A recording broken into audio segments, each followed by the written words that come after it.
प्रजा ने राज ठाकरे को बार बार नकार दिया है। कभी भाषा तो कभी प्रांत के नाम पर विवाद खड़ा करके राज ठाकरे अपनी डूबती राजनीतिक जमीन बचाने निकले हैं, लेकिन जनता विभाजनकारी विचारधारा को कभी स्वीकार नहीं करेगी। महाराष्ट्र में चल रहे भाषा विवाद के बीच शनिवार को महाराष्ट्र नवनिर्माण सेना और प्रमुख राज ठाकरे के विरुद्ध सुप्रीम कोर्ट में जनहित याचिका दायर हुई है। इसमें आरोप लगाया गया है कि राज ठाकरे हिंदी भाषी लोगों के खिलाफ नफरत और हिंसा फैला रहे हैं।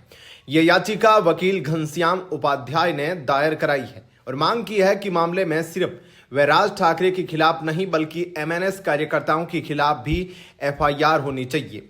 बता दें कि यह याचिका ऐसे समय में दायर हुई है जब बीते शुक्रवार 17 जुलाई 2025 को ही ठाकरे ने महाराष्ट्र के स्कूलों में हिंदी पढ़ाए जाने की बात का विरोध किया था। उन्होंने कहा था कि अगर स्कूलों में हिंदी पढ़ाई गई तो वे स्कूलों को बंद करवा देंगे। राज ठाकरे जब मंच पर आते हैं तो अचानक उन्हें मराठी खतरे में दिखने लगती है। हिंदी बोलने वाला कोई दुकानदार, कोई रिक्शा वाला या कोई प्रवासी अगर गलती से दिख जाए तो वही महाराष्ट्र के स्वाभिमान पर हमला बन जाता है। क्या दिलचस्प विडंबना है। जिस हिंदी से उन्हें इतनी शिकायत है उसी हिंदी में प्रेस कॉन्फ्रेंस होती है, इंटरव्यूज दिए जाते हैं और अगर नेटफ्लिक्स पर कोई वेब सीरीज देखी जाती है तो सब टाइटल भी उसी में होते हैं। अब आइए परिवार पर भी एक नजर डाल लेते हैं। बेटा इंग्लिश मीडियम स्कूल में पढ़ता था, लेकिन पब्लिक स्टेज पर आते ही मराठी अस्मिता की चादर ओढ़ लेते हैं। क्यों? क्योंकि असल मुद्दों की बात करना मुश्किल है। रोजगार, स्वास्थ्य, किसानों की आत्महत्या, शिक्षा व्यवस्था, इन पर बोलने के लिए रिसर्च चाहिए, जमीन पर काम चाहिए, जवाबदेही चाहिए।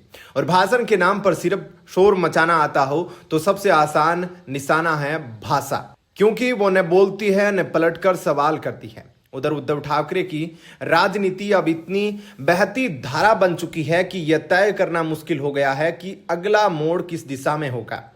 कभी शिवसेना के हिंदुत्व का झंडा, कभी राहुल गांधी के साथ सेक्युलर कवच, कभी बाला साहेब के नाम पर वोट मांगना, तो कभी उसी बाला साहेब के विचारों को नजरअंदाज करना। राजनीति में विचार बदलना गलत नहीं है, लेकिन बार बार आत्मा बदलना जरूर संदेहास्पद होता है। और राज ठाकरे, अगर आप वाकई महाराष्ट्र की अस्मिता के सच्चे प्रहरी हो तो एक दिन अपने मंच से हिंदी बोलने वालों से माफी मांग लेना, उनसे जिनका तुमसे कोई राजनीतिक एजेंडा नहीं था, बस एक रोजी रोटी की तलाश थी। और उद्धव अगर बाला साहेब के विचारों को सच मानते हैं तो उन्हें संदर्भ के अनुसार बदलना बंद कीजिए, क्योंकि असली नेता वो होता है जो भाषाओं के बीच दीवार नहीं बनता, पुल बनता है। मंच से मराठी बोलना अच्छी बात है, पर जमीन पर इंसानियत की भाषा बोलना उससे भी बड़ी बात है। आपका क्या कहना है इस पर कमेंट सेक्शन में अपनी राय जरूर बताएं। धन्यवाद।